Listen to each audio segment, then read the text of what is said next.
झाली हो सगळे जण आनंदाने घेत आहेत कार्यक्रमाचा हो आणि या आनंदात तुम्ही असं का व्यवसाय टाकताय काय झालं काय सासरा महाराज निघाले अहो महाराज आजकाल पुढे पुढे कशाच्या नावावर काय काय खपवतात म्हणजे आम्ही सासरा खपवलं म्हणून काय झालं म्हणजे असू द्या आमचा सासरा कोणी माहिती का कोण आमचा सासरा डेंजर हा कळलं हा तुमचा सासरा भ्रष्ट आमदार असणार नाही नाही नाही नाही पण त्याच्यावरती आमच्या सासऱ्याचा प्रभाव असतो मग तुमचा सासरा गावगुट असणार नाही नाही नाही त्याच्यावरही आमच्या सासऱ्याचा प्रभाव असतो आता कळलं तुमचा सासरा एखादा महाराज असणार नाही नाही नाही पण त्याच्यावरही आमच्या सासऱ्याचा प्रभाव असतो टाइम नाही भूक लागली सांगून टाका सांगू का हा?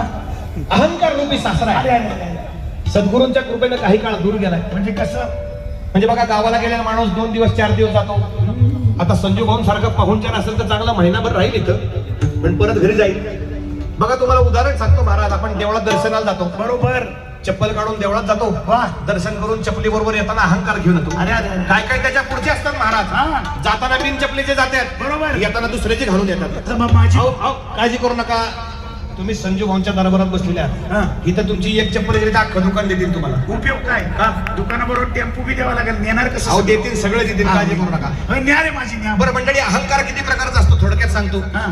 कोणाला रूपाचा असतो कोणाला विद्वत्तेचा असतो कोणाला सामर्थ्याचा असतो कोणाला संपत्तीचा असतो कोणाला कशाचा आणि सेवेचा सुद्धा असतो काही लोकांना अहंकार असतो बरं का आपल्यासारखी सेवा कोणच करणार नाही बरं काहींना मला कसलाच अहंकार नाही असाही अहंकार असतो तर हा अहंकार रूपी सासरा सद्गुरूंच्या कृपेनं काही काळ दूर गेलाय बरं त्याला कायमचा जाऊ दे म्हणून जगदंबेला नवस बोलतो सासरा माझ्या गावी गेलं तिकडं ते खपवी त्याला तिकडं ते खपवी त्याला भवानी आहे वडगाव आहे तुला हे सत्वर पावला मला भवानी आहे वडगाव आहे तुला हे सत्वर पावला मला भवानी आहे वडगाव आहे तुला हे सत्वर पावला मला भवानी आहे वडगाव आहे तुला होय लवकर नाही का तिला आता त्याला कुठल्याही बाईला स्पेशल विचारा काय ती डायरेक्ट सांगणार काय? म्हातारं तसं आमचं बरं आहे हो हा. एकदा सकाळी नाश्ता दिला ना हा. दुपारी जेवणाच्या टायमालाच उठव ही सासूच मेली लई खरं मी किचन मध्ये गेली की आधीच मागे आता घरातलं कुठं पळवून देणार आहे हो मी? हा?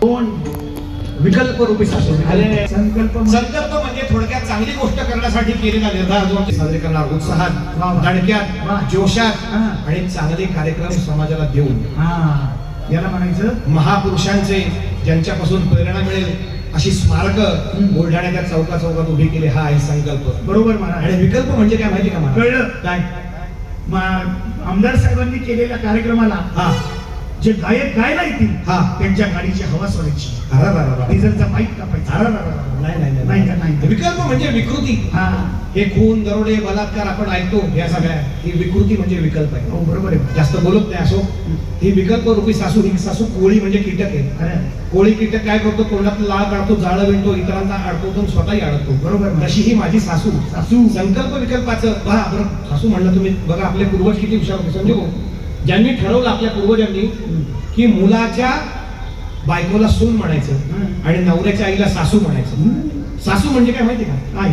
सासू सासू सारख्या सूचना म्हणजे काय माहिती का हा सूचना नको एवढं सोडा. महाराज काळ बदलला आता पूर्वी सासूवास होता हा आता सुरुवात आता ही विकल्प रूपी महाराज. सासू नाही असू द्या पुढे बोलू आपण बरं. संकल्प विकल्पाचं जाळं मिळून माझा छळ करते म्हणून आई जगदंबेला नवस बोलते बोला. सासू माझी जाच करते लवकर नाही गतीला लवकर नाही गतीला भवानी आई वडगाव आहे किरकिर करते खरोच येऊ देत त्याला महाराज हा फॅमिली मोठी दिसते तुम्ही अहो महाराज काय सांगायचं लय मोठी फॅमिली जॉईंट फॅमिली आमचं एकत्र कुटुंब तुम्हाला माहिती आहे का एकत्र कुटुंब निवडणुकीला उभे राहिले तर घरच्याच मतावर येतात हा म्हणजे काय एकत्र कुटुंब माहिती आहे का तुम्हाला काय आमच्या पुण्यातल्या एखाद्या पोराला विचारा हा मला एकत्र कुटुंब म्हणजे काय काय? ते कार्ट म्हणते नवरा आणि त्याची बायको एकत्र राहतात म्हणजे एकत्र कुटुंब अरे परिस्थिती कठीण आली महाराज काळ कठीण आहे बाबा महाराज आणि आम्हाला 4 नणंद आहेत नणंद म्हणजे काय माहिती का ननंद जी बावजईला नांदूच देत नाही ना तिला म्हणायचं नणंद. दर 3 दिवसाला आहेच बाई बाहेर अशा 4 नणंद आहेत महाराज त्यांची नावं सांगतो आशा ममता माया तृष्णा यातली माया नावाची नणंद तिचा नवरा आहे काम जे 6 भाऊ आहेत काम करून झाली त्यातला थोरला आणि त्या दोघांपासून झालेलं कार्य त्याचं नाव आहे द्वेष सारखं किरकिर करते सकाळी टीव्ही लावला की ते किरकिर सुरूच सकाळी टीव्ही लावला त्याची किरकिर सुरूच कळणाऱ्यांना कळलं असू द्या ते हे नंदीचं कार्ट त्रास देते मला म्हणून आई जगदंबेला नवस बोलते नंदीचं कार्ट किरकिर करते खरून येऊ दे त्याला खरून येऊ दे त्याला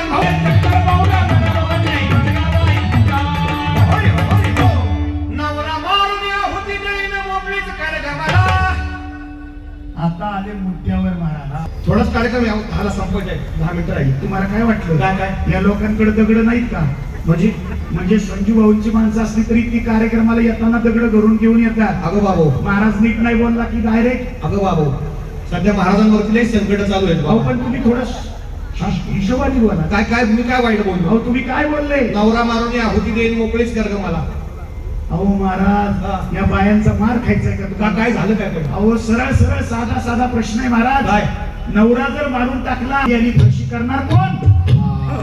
अरे महाराज महाराज तुमचं कसं जसं तुमचं तसंच आमचं. असू द्या बा. महाराज माहिती मनापासून हसल्यात बघा ना. बरोबर आहे महाराज तुम्हाला सांगू का जे काय सगळे गोळ आहेत त्या नवऱ्यामुळेच आहेत. हा हे खरे महाराज. सगळे गोळे ना त्या बिचाऱ्या नवऱ्यामुळेच आहे. आमच्या यांना काही कळत नाही. महाराज नवरा कोणी माहिती का? कोण? अविवेक रूपी नवरा आहे. विवेक म्हणजे कसं? विवेक माहितीये का तुम्हाला? विवेक उभे राहा. नाही नाही नाही मी सांगतो काय करावं काय करू नये काय पाहावं काय पाहू नये काय ऐकावं काय ऐकू नये काय बोलावं काय बोलू नये काय खावं काय खाऊ नये काय प्यावं काय करू नये कुठं जाऊ नये कसं राहावं कसं राहू नये हे साधारण ज्याला कळतं त्याला विवेकी म्हणतात. बरोबर. आणि ह्याच्या उलटा असतो अविवेक. जिथं अविवेक असतो तिथं अहंकार असतो जिथं अविवेक असतो तिथं विकल्प असतो जिथं अविवेक असतो तिथं आशा ममता माया तृष्णा काम क्रोधादी विकार असतात. आणि म्हणून माणसामधला अविवेक जर नष्ट झाला तर बाकीचे सगळे विकार आपोआप जातील. आणि माऊलींनी ज्ञानेश्वरीमध्ये सांगितल्याप्रमाणे मी अविवेकाची काजळी फेडोनी विवेक कधी पोजळी तई योगिया पाहे दिवाळी निरंतर ही ज्ञानाची दिवाळी निरंतर अनुभवायला मिळेल. म्हणून आई जगदंबेला नवस बोलते नवरा मारली होती देईन मोकळीच कर ग मला आणि एका जनार्दनी समजेत जाऊ दे एकलीच राहू दे मला एकलीच राहू दे मला भवानी गाई रोडगाव आहे तुला. हे सत्तर माऊला मला भवानी गाई रोडगाव आहे तुला. हे रोडगाव आहे तुला. हे रोडगाव आहे तुला. भवानी गाई रोडगाव आहे तुला. हे सत्तर माऊला मला भवानी गाई रोडगाव आहे तुला. हरी हो हरी हो हरी हो. धन्यवाद.